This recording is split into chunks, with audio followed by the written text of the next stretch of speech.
Welcome to Fans Fight Back with myself, Martin Theobald, on the Pitch Boxing app. Download it, find out what's going on in the sport with myself, Rakeem Noble. How you doing, Rakeem?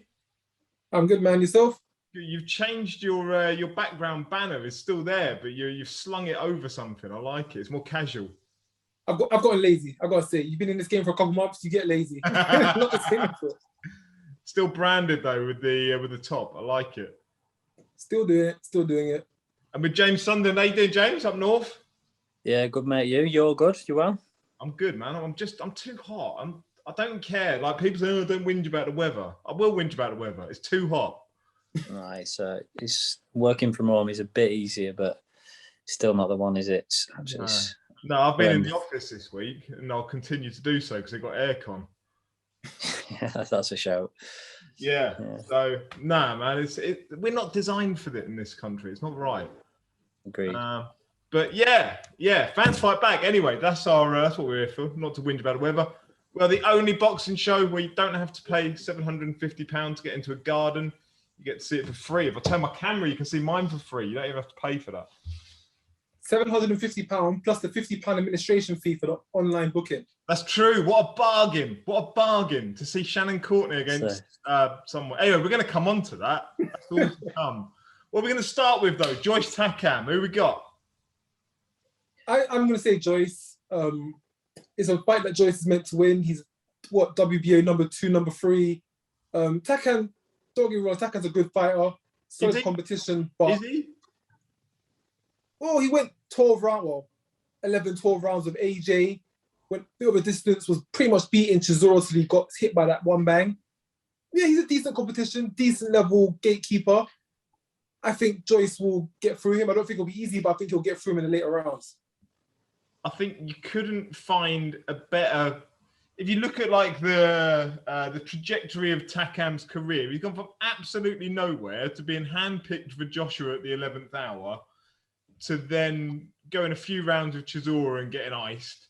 To now, like he was never at the peak and the pinnacle anyway, but he's got that name recognition now, and he's presumably on the decline with age. This is perfect, isn't it, for Joyce to look good?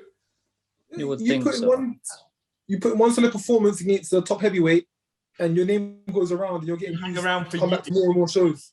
You eat off that. What do you reckon, James?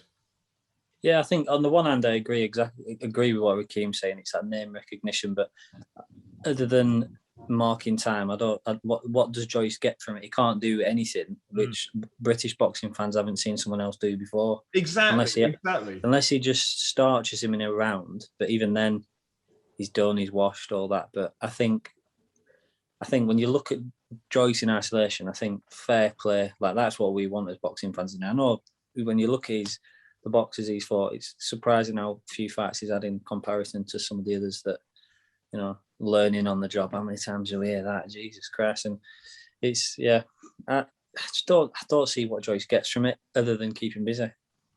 He's almost snookered, isn't he, at the moment? Like, you're not going to get the Joshua fight. No, agreed. You're not going to get the Usyk fight because Usyk's presumably tied up there. What do you do? So other than fighting someone like a Takam, there's very little. And we forget, what's he had, 13, 14 fights? Like, the only other fight that I think would be good would be the guy's name. The guy who fought in the Olympic final. What's his name? I can't remember his name. Yoka. But he seems to would he take that? He seems to have gone off the radar a little bit. Whether he's been double jabbing again, I don't know. But we'll have to wait and see. He's partial to the old double jab, isn't he? Apparently, from what we've heard before. You like a bit of Yoka, don't you, Rakeem? Yeah. You know what I've said? He's the French version of Anthony Joshua. Not as skilled, but he's the French version of Anthony Joshua. 6'6", Olympic gold medal, same look, same features. I feel his promotion in France just didn't capitalize, and they completely missed out on something that could have really been, in consideration that Joshua has done what he's done, not even inside the ring, just outside as a media personality, as a look, as a model. They missed the boat with Yoka, and In his other half, like an Olympic gold medalist as well. His partner, his missus, Estelle Yoka, won a gold medal at the 2016 Olympics alongside him, and neither of them are promoted. No one talks about it. It's incredible. Yeah. It's mad. Isn't you'd Yoka, think or that- wasn't Yoka with Ringstar as well? Yeah, With Schaefer? at one point, yeah. So at one point they had him and Joyce on the books, and they still failed to capitalise. Makes you wonder, doesn't it? But I mean, Not he so also much- feels, he it's a feels like strange an one. accident. He feels like an accident, Joyce, in that he was never meant to beat Dubois. So they're almost like, right, shit, what do we do now? Because they probably had a plan for Dubois, should he have won it. I don't Do think. you know what it reminds me a little bit of when Fitzgerald beat Fowler. It was like, oh, that wasn't meant to happen. Well, what do we do now? And all the talks rematch. When if it was the other way around, that would have been the end. I was in a That bar really. in Benidorm that night when Fowler hit the canvas. The place erupted. It was amazing.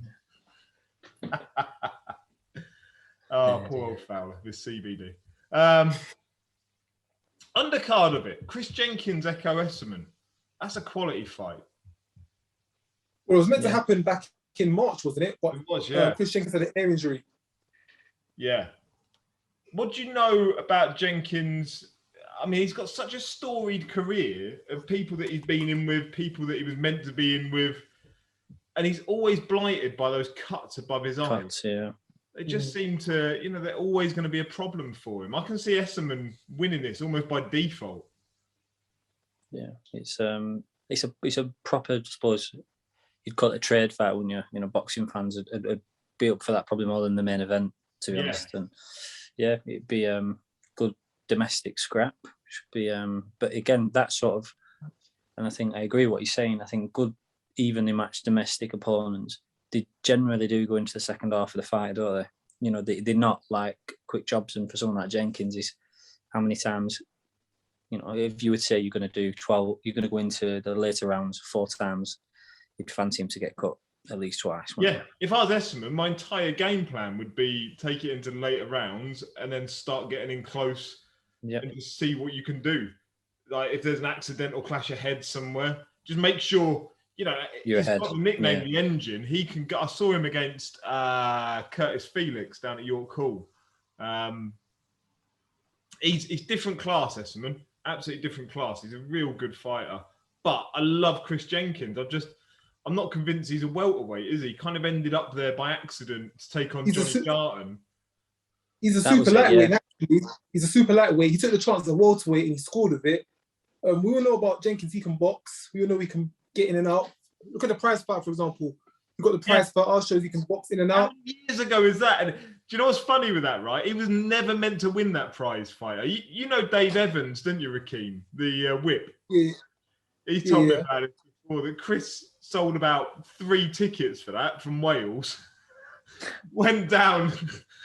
Turned up at prize fighter, battered everyone in it, walked away with all the prize money, all the accolades that came with it, and he'd sold about 60 quid worth of tickets for the event. If I remember, I think he was a last minute or last week call up. He wasn't on the original lineup, but last week he got the call up, he went down. Or the last few weeks he got the call up and went down. And he's done the job. And he beat 3 London boys. He beat Tony Owen, Aaron Afif, and Danny Connor. Beat the whole of London, took our title, went back to Wales, and left us with nothing. So he's had a hell of a career off he did the it. job on us. I used to love those prize fighters back in the day. They were brilliant. Oh, so did I. So did I. How would you have got on in one, Rakeem? How would I have gotten them? Yeah. How would I have gotten them? Yeah. I would have won the whole thing. I know. I would have won everything. I would have won the whole thing, no doubt about it. Your engine and just walking people down for 9 minutes, that would be ideal for you. Then go and have a break 9 for minutes. 20 minutes. I would have loved to have been in the prize fight, but unfortunately, I don't think we're gonna see a matchroom prize fight again. I know they got the Ultimate Fighter Championship, but I don't think matchroom. They're onto bigger things now. World titles and European titles minimum for a card. So, would you come back for an Ultimate Boxer? Would you come back, Rakeem? Ultimate Boxer, one off, one night. Do you know? Yeah, what I'd come back for. I've always said what I'd come back for. If they were to do a Masters pros, where some of the old boys come back to it who were around maybe a couple of years ago, I consider that. You're not old enough for that. You're not old. I'm not having that. You can't go into. Yeah. There's a couple guys my age who left the scene. The John Wayne Hibberts, the Ryan Martin, them kind of guys. I wouldn't mind all around the same level. Ryan Martin. Ryan Martin. You thinking Tommy Martin? The one that Floyd Moore versed. The one that Floyd Moore versed for the Southern area. Who did he fight? Is that Ryan Martin? On the Matchroom show. I don't know. Floyd It was Moore. Ryan. Anyway. But yeah, I make a consideration for that. All the guys from the past 5 years, we could work something out. Yeah, get Danny Connor in. Danny'd love it. Yeah, something like that. Anyway, right, we've got a piece there. Right, so Nearly calling half of London now. Anyone else you want to call out, Rakeem, before we move on? We got Ricky Boylan, we got Tony Owen, Ricky Aaron Boylan's the name as well. We got everyone. I'm pretty sure Hibbert went off to do bare knuckle, didn't he? I don't know if he ever actually. No, Tyler Goodjohn. No, Hibbert did it as well. Oh, they could both come back as well for one night only. Yeah, Tyler's been out doing it in America, in Miami. He's not doing just boxing. Career, along with a porn career. Yeah, that too. I see his penis more often than I see my own, I reckon. I'm flicking through Twitter. Oh, there's Tyler Goodjohn. Yeah, I don't follow him, but every so often someone will, like, off boxing Twitter and like something or retweet, and I'll be like, oh, yeah, there's Tyler Goodjohn. Didn't need to see that. Doing that again. Yeah. Fair play to the lad. Fair play. So who's going to win, Jenkins or Esserman? It's Esserman, I'd say. I'd go. I just think it's too many things could say go in his favour, and there's every chance he could just win the fight anyway. Yeah. If Jenkins doesn't get caught, I would go for Jenkins. But if there's a cut along the line, I think, yeah, it may just go to Esserman because he's going to put him under that kind of pressure to hit him. But if Jenkins can avoid that, he's got the skill and ability to outbox him and outwit him. Yep. But we'll have to see on the night. I'm going to go Esserman. I think he'd be too big, too strong. I think I love Jenkins to bits, but I do fear his best years have been inactive. Not for any fault of his own particularly, but yeah, I fear for him with the cuts, with the inactivity, and Esserman's an actual natural welterweight. I think he'll cause problems. And he's quality Esserman as well. You know, it's not just that he's, he's bigger. He's a quality fighter. Yeah. Right. Quality fighters. Who watched Charlo against Castano the weekend? I've got to be honest, I didn't. He was. I'm gonna blame. This sounds horrendous. It was my daughter's birthday that weekend, so we had plenty on, and I just couldn't be arsed, if I'm honest. I'm gonna vouch for that. Because I have my son this weekend, so it's my son's fault. It's my son's fault. Parent duties. Yeah, it is, but it's but and to be honest, I did think I'll get up and watch it, but I looked at Twitter and I thought I've probably already made my mind up looking at Twitter. I would be thinking Castano would have won or whatever, but yeah, I do like the fake outrage on boxing Twitter. That is quite entertaining. I think once you know the result, you lose the interest. Yeah, back and watch it anyway. Yeah, But yeah, the fake boxing outrage. Oh no, people! I called this in advance, and now it's happened. I'm like, we all know how it works. No one's. It's probably, and again, I didn't watch it, but I'm trying to relate back to the fact it's like potentially. I get shocked for saying this. Like Canelo Golovkin won, Wilder Fury won. Like I don't necessarily have a major issue with the draw, but it's how they got to the draw that's the issue, if that makes sense. Like, so is a draw an outrage? Probably not, but it's that one card. You know, if it had been 117, 111, or if it had been 114, 113, it's still a draw. But obviously, must have been some shocking judging going off Twitter. Yeah, see, I didn't watch it either. I was out on the lash on Saturday night for my end of season football do. But I didn't bother to go back and try and find it. And I think I tweeted something about it on Saturday night that no one really cares. Like, when I say nobody, that's a stretch, but only a very small, if you think boxing has that many fans, that many care about, like Joshua Fury, that many care about a British title fight. How many actually care about an Argentinian and an American in an undoubtedly it's an undisputed title fight? It's a brilliant fight. I don't care about it though. I don't have a reason particularly to invest and watch it. Agreed. It was a big fight. It was an undisputed clash between two close to undefeated fighters. But I don't. There's no star power. There's no appeal. There's no glamour about the fight. If it wasn't an undisputed title clash, it would have had even less publicity than it had. And to be fair, it didn't have much publicity about it in the first place. Yeah, I think the undisputed thing really did carry that. And it was the hardcores. It was the hardcore, really into it boxing fans who were interested in this fight. This didn't have the commercial appeal. The only people that appealed to commercially were the people in the hometowns of those fighters who were getting ready for the fight. Other than that, it wasn't a massive spectacle. I think boxing, I don't know how it fixes that problem really, but you recently had Taylor Ramirez. Again, same kind of issue. That outside of, I think in the UK we took interest because it was Taylor. Ramirez, don't really know enough about him. And then when it comes to Charlo Castano, don't know enough nor care enough about either man to. And unless I woke up Sunday morning and read, wow, that was a 12-round war, that was like up, down, people getting banged out all over the place, then I'll probably go back and watch it. But if you're telling me it's a 12-round tight fight, I've got better things to invest my hour in than two people they haven't told me why I should be watching them. Yeah. So I struggle with that one. Agreed. I think I don't think it helps who I am, again, personally. I think coming off the back of to the Euros and everything, feel like there's a bit of like, I'd need a buy-in, and typically I possibly would have gone back and watched it, but probably still in trauma from the Euros, to be fair. But it's not like if I think of American fight, like I'd go back and watch a Sean Porter fight because I think he's a real likable fella. I really like him. Like, and you do know he will get in with anyone, and I think. Yeah, fair play. Like, I went back and watched the Tank Davis fight, even though there's no real reason to do so. I still did. Yeah, because I care about Tank Davis. Again, I'm not even sure why. Really, like, it seems like an absolute horrible bloke, but I like watching him fight. That's probably why, though. You know, he's part. Like, I don't really know much about the Charlos, and I'm not really bothered for him, to be honest. It's like. I think the promoters play a part of that too. You know, the fighters we care about are the ones that we're told to care about. Yes. In saying this, I gotta say, Leonard Ellaby does a brilliant job of shoving Tank down your throat to the point where you feel you have to watch his fights.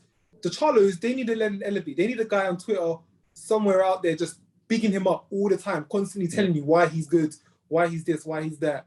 And I feel with lots of fighters, they just don't have that. So when they're fighting, we've not, as the public, been given a reason to care or reason to feel invested. And the Charlos, to be fair to them, whenever I see them in interviews or see them gate crashing other people's interviews, they seem quite charismatic. They seem quite, they've got something about them. I just don't see enough of them and regularly enough for them to be on my radar to care enough about them. Yeah, there's no story to them, is there? And I think that's like boxing fans do like to invest in a story. And as much as we hate, like, I question that. It's two twins. Grew up together, born together, came world champions together. What more of a story can you sell than that? That's a brilliant story. But nobody's selling it, are they? It's not being, it's not being sold to us. No one's selling us it. That's a brilliant story. We're just not being sold that story, I feel. Exactly, but it's like, you know, I think without a lot of fights, and as much as it's a nightmare for boxing fans, I think the build-up and sometimes when fights take a little bit longer to make, that is slowly selling the fight. Whereas if you just get given like, right, this fight's happening, it's like, all right, you know, there's no build-up, there's no story, there's no sale. But I don't know. I agree with the Charlos. Whenever I've seen anything of them, they just seem, they've got, what do they say? Lions on there. It's a bit like Smart Price Anthony Hard, isn't it? I don't know. What is it? Lions on. But so they've obviously got a bit of character, but again, it's not sold, is it? Yeah. Maybe they need an Eddie Hearn. I don't know. Who knows? Yeah, Look at Canelo now. As boxing fans, we whinge if stuff gets over marinated. We whinge if people get pushed down our throat. Yeah. We also whinge if we don't hear enough about them. Yeah. Care about them. So I sympathise to some degree with promoters. Oh yeah. That's it. Literally, your job is to make sure that we are aware enough of these people to care and pay to watch them.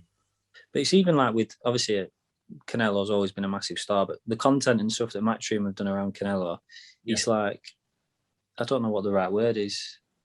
I don't know. You see different sides of his character and you think, oh yeah. So like Yildirim, like there's not a million 18 months ago, a year ago, I'm not more interested in boxing now than I was then. I can tell you I would not have gone back and watched a Yildirim fight, but with some of the build-up and you can see his character, I did. I went back and watched it.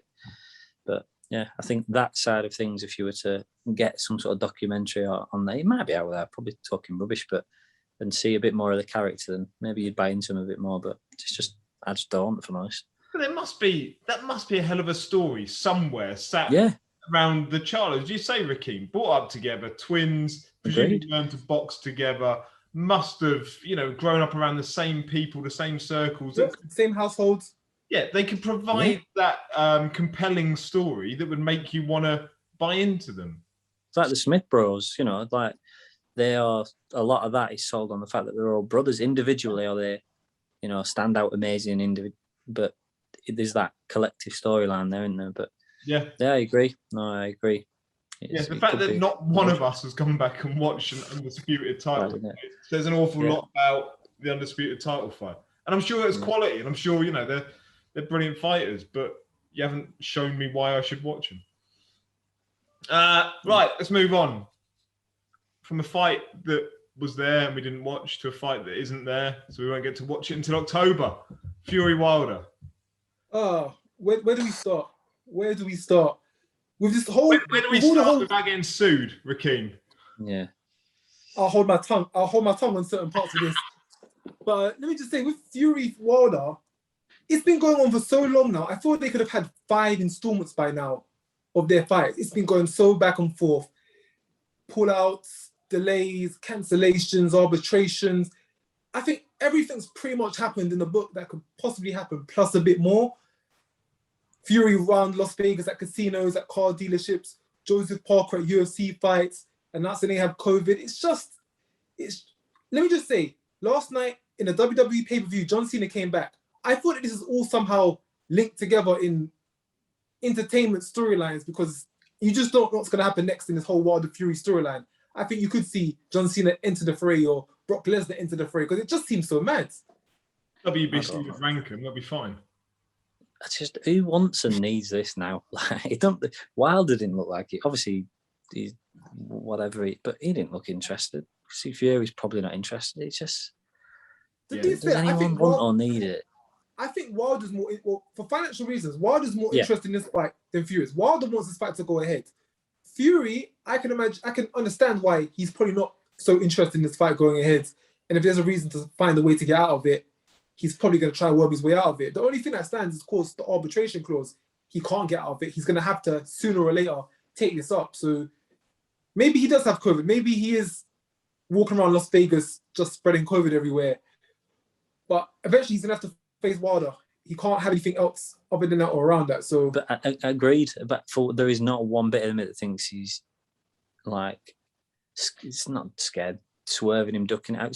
I think swerving and ducking are probably two slightly different things. But he's obviously no fear of getting in the ring with him. He's done it before, and it's almost like he's more bored of it than aren't we all though? It's like, but I do think obviously nobody really has a clue what's going on, but he is getting a lot of stick, and I think I just go back to that John Fury interview, and I just wonder, where should the book stop with this? Did you see the one that he did recently with Boxing Social, John Fury? No, but it's on the to-do list, that one. But is it worth a watch? Yeah. Yeah, well, probably about 5 minutes of it is. It's about 30 minutes of him just spouting off about the world, and that's total garbage on the whole. But there's 5 minutes that's really good, where he's talking about how I can't do it verbatim, but he was basically saying about the leadership and the management of Fury's career not being good enough. And the people that he's got there doing it, not doing a good enough job for his son, which must be frustrating. Like, if you're the dad of a man who's... Yeah. And I don't think for John Fury that it's about the millions and millions of pounds that are being left on the table. I'd imagine there is an aspect of that, but actually he wants that legacy from his son. And it's clear as day, John Fury is living his life somewhat vicariously through Tyson Fury. And that's cool. Like, at least I've never seen a bigger advocate for a man than John Fury of Tyson Fury. Yeah. He's the big, that's what the Charlos need. They need their they're John Fury out there selling the story for him. But the thing that worries me is the only other time I've seen John Fury publicly be clear as day speaking out against one was when he was saying, no, that trainer needs to go. And then the next fight, Ben Davison was gone. Yeah. So, he's, it just makes you wonder. Right. Yeah. But, so it just makes you wonder what's actually going on, Yeah. I mean, do I think he had COVID? No. No. And Frank Warren did an interview today with IFL saying about the ticket sales. People saying the ticket sales was slow, but he'd been promised by Arum that they've done $14 million worth of tickets for that show. Probably a lie. Okay. Have they sold one ticket for $40 million then? Is that the issue? Yeah, I'm not convinced, but whatever. But I don't understand, unless it's a clash with other sports, if you have COVID, why is it going from July to October? Given the delay we've had with this already, could you not have found an August date? Especially if he's fine and wandering around Vegas. It's like... If he's in casinos, he's looking at cars, as you say, Joseph Parker is sparring partners out at the UFC, knocking about. It doesn't all add up, sure. No, but the thing is, if the COVID thing was hypothetically, then nobody sue me. I have no time to be sued or money, to be fair. But say it was made up, you'd at least be more careful, wouldn't you? You wouldn't be going here there and being. Does it kind of just go to show? It's like he's trying to be seen. Doesn't it just kind of show how much possibly they just don't care? Now we're going to say that we've got the biggest virus going around that about now, but we're going to openly be going to UFCs, casinos. We're just going to be out and about getting on our day because we do not care. And but this how long means nothing. Yeah, we're just going to prolong it for as long as possible. But say if Fury does have COVID, right? He did or whatever. He spent so long. How much time has he spent rebuilding his image in the UK of being conscious of health, mental health, and everything? It just contradicts everything he's tried to do. It just seems like he tries to do all the time. Fury contradicts himself all the time. I agree. I agree. I know what you're saying, but to then wander around if you've got this virus in a pandemic, I think that's that's going somewhere. That is going. Yeah, you could say the same as in declaring the fight with AJ signed and everything, and then the next day have your arbitration results coming out to the public. So agreed. That was amazing. At what point does it become? Does it become ridiculous where Fury's contradictions and this is too far, this is too far? Oh, agreed. Yeah, no. Next week, and Fury's gonna I just wondered whether it was a way of having two fingers up to his team, as if to say I'm done pretending everything. I could again completely wrong. It's just a mess. It's just an absolute mess.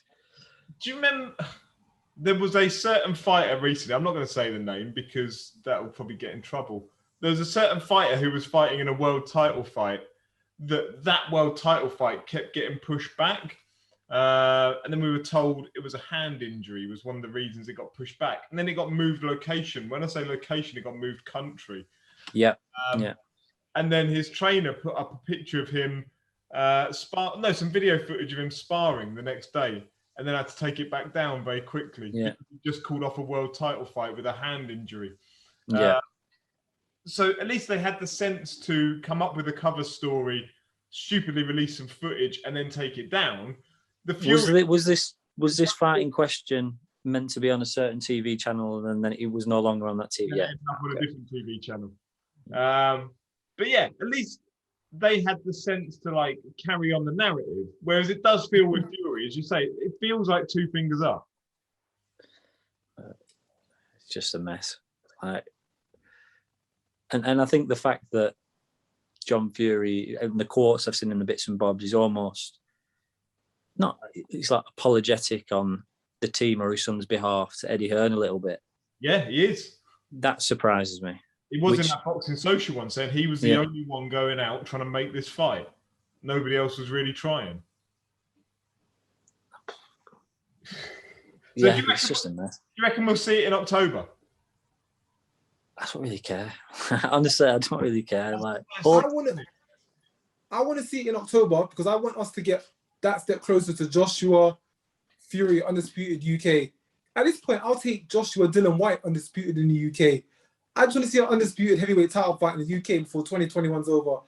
I don't like to think that's too much to ask for, but you know, Before that's what I want. 2021's over. Ricky, would you rather see Dylan White v AJ for all the belts, or Fury AJ for no belts? All the belts, Dylan White. I just want to see like Fury, great fighter, but he doesn't carry the heavyweight division. He doesn't carry all of the boxing on his shoulders. There's other fighters out there around there, and we're at a time where there's actually quite a lot of interesting fighters. I just want to see all the belts to a British name at Wembley. Okay, maybe not 2021, but sometime within the next year or so. I would like to see that. It doesn't matter who it is. Joe Joyce, Dubois, any one of them guys. They get the belts along the way. Fair. I'll take it. That's fair, because for me, I couldn't care less about the belts. I want to know who's the best. Yeah. Yeah. So it's... One thing I think I've noticed about myself is that by proxy of all this arsing about, I've become a bigger Anthony Joshua fan than I ever was. Just he keeps quiet. You appreciate more and more that he just kind of gets on with business. And when was the last time, you know, I suppose the Wilder one is the obvious one, where there was a lot of talk and nothing really happened. I don't think anyone can blame him for the Fury one not happening. It seems like he put all the effort into that. You go back to the Wilder one, that's a bit of a cock-up as a PR job. But on the whole, he just kind of gets given a mandatory and fights him.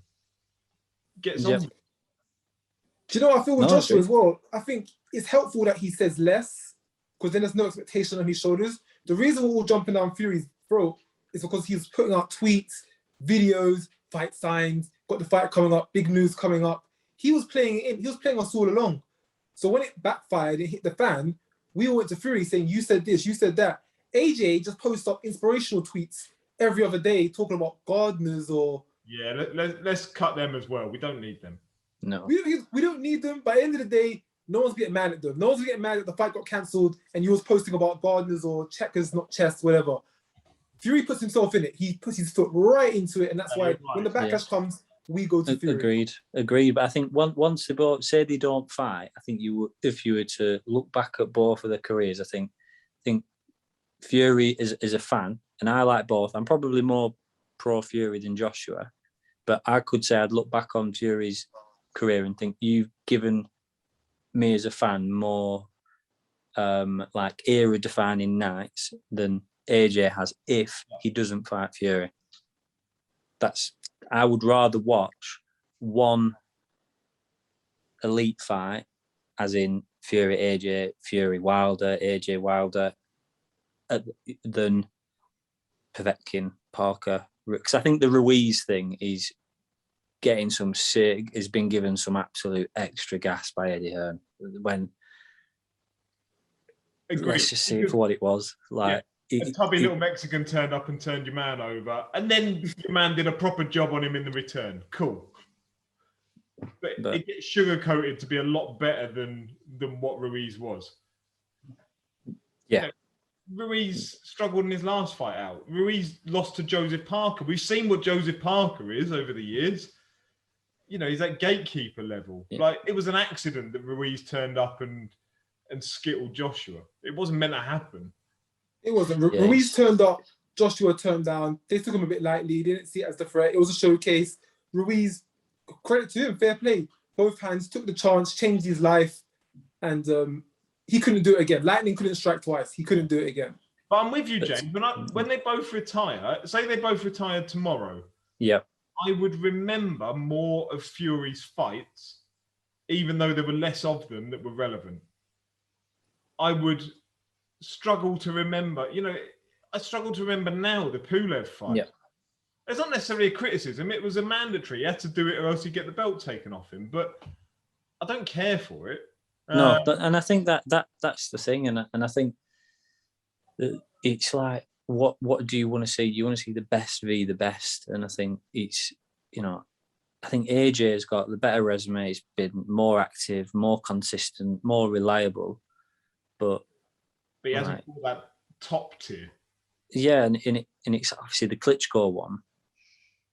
It's like, yeah, he sort of sloppy seconds a bit in it at that point. Yeah. if So I'm would you honest. count White as that top tier? So if he fought No, White, because I think timing and sort of what like circumstances important. Let's be honest. What round did he stop him? Were it round 7? 7. 7, yeah. I mean, White had one arm for 6 of those rounds. His shoulder went in and needed operation, didn't it? You know, And at that point when they fought each other, this was 2015 December. yeah. Neither They were fight both was at raw. world. They were both raw. Neither fight was at world level. Now they're both at different levels. They both improved a lot, had a lot of experience. Oh, I'd love to see it. Back then, they were fighting at British Commonwealth level. Now they'll be fighting at a world level. So, yeah, he didn't beat White when he was world level, but if they were to each other, it'll be world level now. But then on the other hand, would you look at Fury that fought Chisora? You know, that stacks up against a win v White for me, because there's not much between Chisora and... So do you see what I'm saying? It's like Fury didn't fight Chisora at world level, but that version of Chisora, how does he stack up against some of these world title defences that AJ's been that's had? You know, like for example Parker. Do you see what I mean? I think there's a lot of bits like, say for example, like Otto Warling. If he went in with Parker or Ruiz, could you firmly say that Ruiz or Parker would win? No. So there's much of a muchness. I think that's why time and situation is. But they just need to fight, don't they? They just need to fight. They just need to get it on. Before we finish up, if tomorrow you had Joshua versus White, who would you favour in that? I know he's your old Miguel's training partner, Rakeem, so you got to be careful. If you had White versus Joshua tomorrow, who wins? Why have I got to ask this question for? Come on, White Joshua tomorrow, who wins it? Of course, looking at how it stands, Anthony Joshua, I'd say, is of course the favourite. But I wouldn't write Dylan White out. I think if he puts in a show and he keeps himself composed and together, same way how we rocked him in the first fight, if he was to rock him again early, I think he's now gotten a bit more clinical to finish him off. So I'm with you. It's another fight that holds in the balance. We have seen that Joshua can be acceptable to punches. He can get caught. He can get tagged. So it'll be a competitive one. How about you, James? They fought tomorrow. I think I think on paper it's not a 50-50 fight, but I think whenever them two get in the ring, I don't think it's a boxing match. I think it's just an absolute war. Yeah. And that makes it whoever lands first in my opinion. You want to see it more as well. Scrap the so just shove that on. Yeah, so Joshua but I won't be shocked either way. We're out of time. Right, thank you very much, gents, for joining us on Pitch Boxing. Fans Fight Back. It's been a pleasure. Cheers, thank you. Time. Thanks, guys. And next time we're back, Fight Camp will be in full swing. So maybe we can do one around that. From Eddie's live from Eddie's garden. But I won't be there. Hopefully you guys get your £750 tickets. Report for us. Tell us about it. Rakeem, I'm from Burnley. I don't pay £750 for a lot of things, never mind a seat in Eddie's garden. I can tell you that.